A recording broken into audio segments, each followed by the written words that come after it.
Welcome to TRS Clips. Just know we've built this channel so that you binge watch the entire podcast through the highlights of different episodes. Like this video, but first, enjoy it. I think this is a great point to actually begin speaking about Sudan. And we've had Colonel Bairwan on the show. Okay. Gave us a little brief kind of insight into the situation in South Sudan. You've been there for 2 years of your life. Probably, I would argue, in the prime of your career, you served in Sudan. Yes, immediately after Siachen. Immediately after. So you're done with Siachen.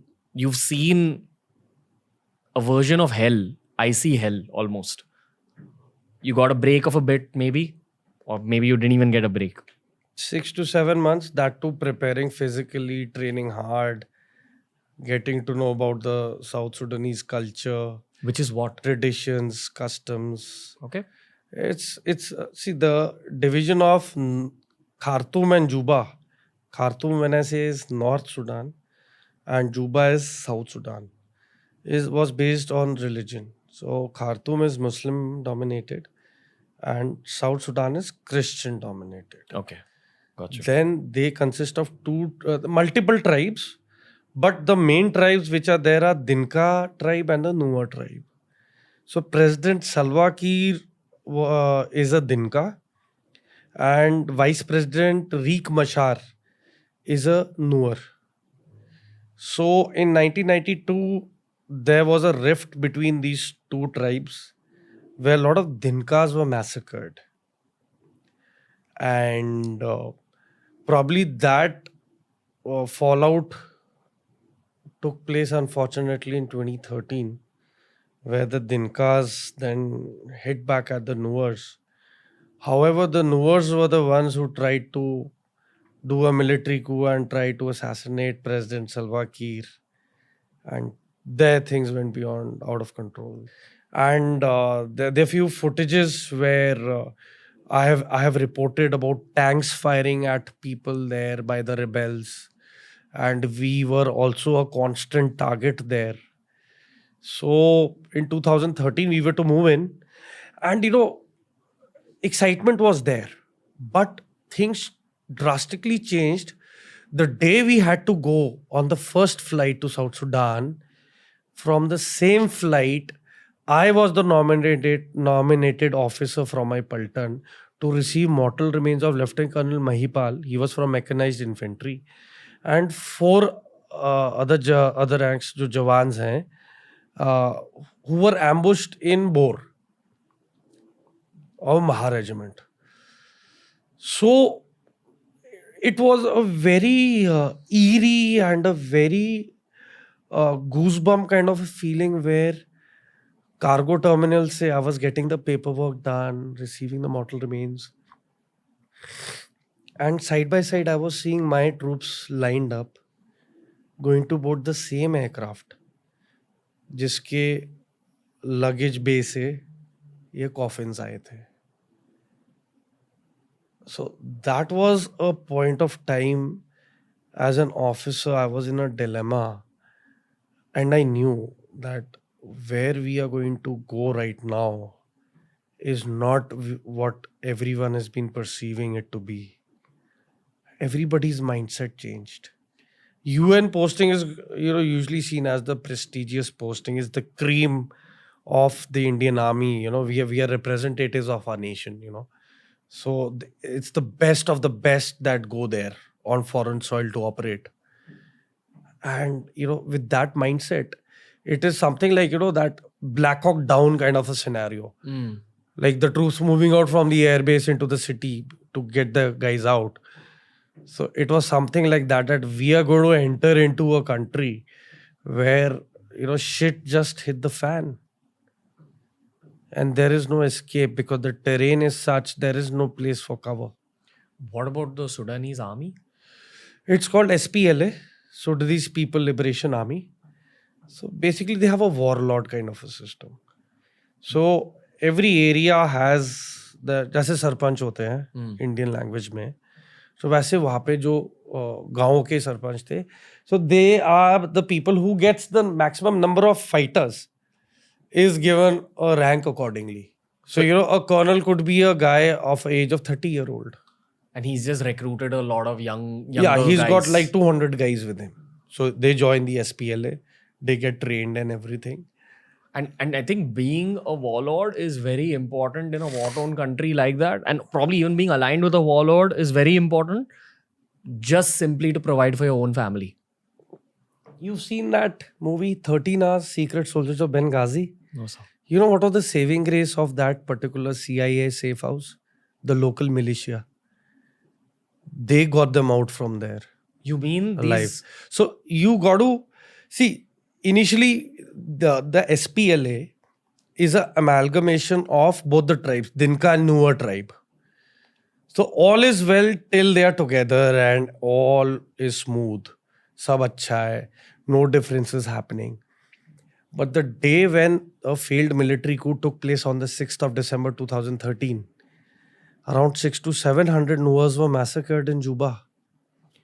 And once the news was out that Riek Machar has fled Juba and it was a failed attempted coup on President Salva Kiir, who was a Dinka. So what actually went chaotically very wrong was in military barracks, troops went rogue. Wow. So everywhere, we were hearing gunshots everywhere. Like the soldiers turned into the Soldiers terrorists. turned onto themselves, the Dinka and Nuer. There were very few units which had a compact team of Dinka and Nuer together. But otherwise, there was a lot of defection taking place. The Nuer Commandos, who were, the formation commanders, they defected from the SPLA. With weapons. With every arsenal, everything.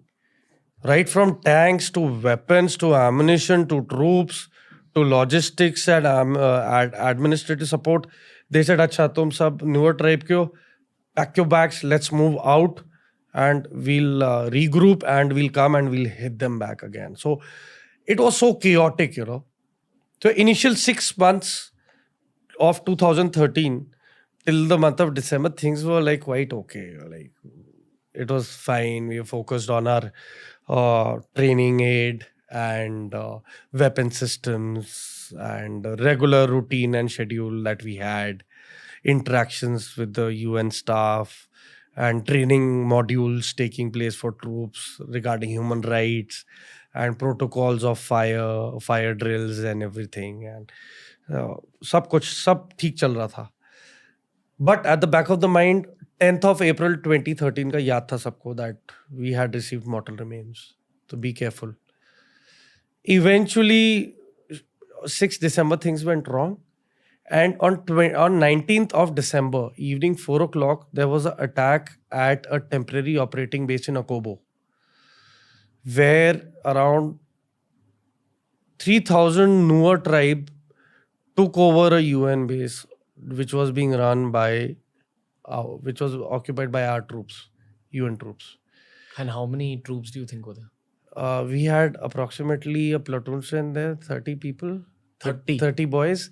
And they had 46 Dinka refugees, which included people of all ages, including pregnant women, young girls, boys, elderly couples, young couples, 46. So eventually when they came, they overpowered the whole site and all were armed and they did not give any reaction time and they shot all 46 refugees and they looted the whole camp and many things happened which probably I'll not disclose because 3,000 people 3,000 rebels with ammunition. Yeah, proper armed along with machetes because for them ammunition is very critical. So if they find an unarmed person, so they use a machete rather than wasting a bullet. What was the life of civilians at this time when this kind of a situation was breaking out? Overnight, we were not prepared. Overnight, we had 15,000 refugees walk into our camps. So where our barracks and accommodation was, the refugees were right outside. It was was filled, like jam-packed. In fact, the cemented pathways that we had, we had to literally tell them, please get aside, we need to pass by. Things were that bad. The whole city, the city of Malakal was totally overrun. There was a charge of thousands of rebels around our log base, logistic Is it the base. same one you showed me? Yes. And Scary. It's way worse than what I've seen in the movie Blood Diamond, which showed sort of a version of Sierra Leone being overrun by rebels. This was way worse, what you actually showed me. yeah, I mean, you see the actual footage. There were child soldiers. I saw rebels with amputated arms carrying a AK with just one arm and even cocking that AK with their foot and again getting ready to fight. I have seen soldiers of the SPLA come at the UN gate and with his one hand he's taking out his amputated hand and gesturing, "Doctor, put it back." And he had gangrene, smelling, a lot of flies and probably a bit of maggots there. He was injured for probably 2 days. My God. And उसने tourniquet बांधी हुई थी, blood red eyes on drugs. This guy came up to the gate and the protocol is they have to surrender their weapon. Note down the names. He was sent to the hospital. This guy was operated and there's a doctor, a colonel in the hospital where I made a call. I said, one guy is coming. He's carrying his amputated hand in his pocket. Just see to him, sir. Like, I'll do that. Uska haath obviously was disposed of. Got it done, his wounds. This guy gets up on the second day, comes back at the gate and says, "Give me back my weapon." I said, "Sorry, we've destroyed it. That's what our protocol says. It's been destroyed." How did he react?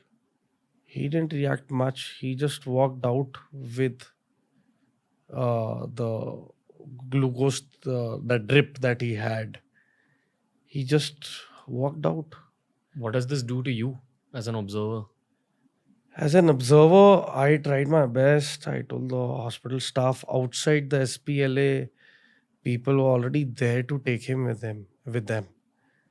And I realized this is not going to stop. If this is the level of approach that they have, despite losing a hand after 48 hours, the guy is not even healed. He's ready to again go back without a hand into combat. I said, where does it end? Yeah, you said something very interesting outside, sir. You said that the special forces is efficiency oriented and they're supposed to cause chaos in enemy lines. Behind enemy lines. Yes. Behind enemy lines. The infantry has to deal with chaos being thrown at them and then figuring out what to do in the chaos. And everything that you're saying about Sudan is exactly that kind of a situation. It's just chaotic. You don't know who's against who. You just know everyone's aggressive. Everyone's out for each other's life.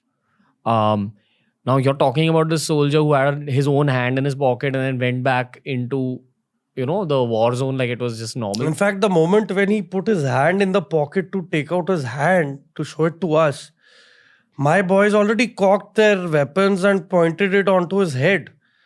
They were expecting कि भाई ये तो grenade लेके फेंकेगा हमारे पे. Because that has also happened. Exactly. And the worst case scenario was the rebel forces and the government forces were almost in the same uniform. They had just one band onto their arm, the rebel forces.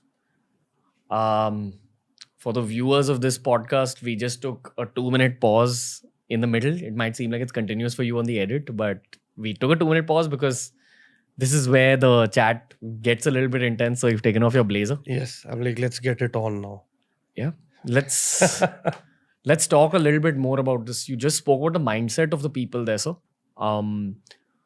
I want to ask you what it's like when you're facing these people in combat. See, the moment there was a touchdown from the aircraft on South Sudan tarmac, the kind of perception that we were having airport ऐसा होगा ऐसा कुछ नहीं था.